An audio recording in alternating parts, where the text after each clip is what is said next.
सखर में रिपोर्ट करे वारे हफ़ीज़ लाशारी सखर वेझो कुंदरा थाने के हद में समाजी बुराइयों मंशात जो बापो तमाम तेज़ी से पकड़जी रहियो आहे। अहिड़ियूं ख़बरूं सोशल मीडिया ते गर्दिश करे रहियूं आहिनि, जंहिं कुंदरा पुलिस एक्शन खणंदे मंशात ख़िलाफ़ कामयाब ऑपरेशन 2 किलो चर्स समेत जाबदार गिरफ़्तार कंदा।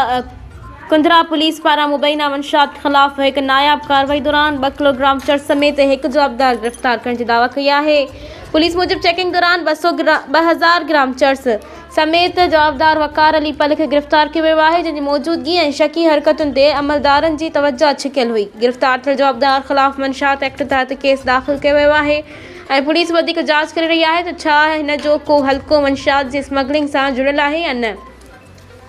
पुलिस एहलकारन जो चवण है तो अहिड़ियूं कार्रवाइयूं जारी रहंदियूं जे इलाक़ो मंशात के ख़तरनाक असरन खां महफूज़ रहे और नौजवान नस्ल के इन खां बचायो वञे। इलाक़े वासियुन SSP सखर अज़हर मुग़ल खां मुतालबो कंदे चयो आहे त अहिड़ियूं कार्रवाइयूं सिर्फ़ वक्ती न पर मुस्तकिल बुनियादुनि ते हुजण घुरिजनि ऐं ख़ुसूसी तौर ते जेके कुंदरा शहर ऐं आसपास वारनि इलाक़नि में मंशात जा डीलर आहिनि उन्हनि ते छापो हणी मंशात जे डीलरनि खे गिरफ़्तार करे ख़ैर गिरफ़्तार कानून जे कटहरे में आंदो वञे ऐं मंशात जे विकिरे जी मुकमल रोकथाम कई वञे।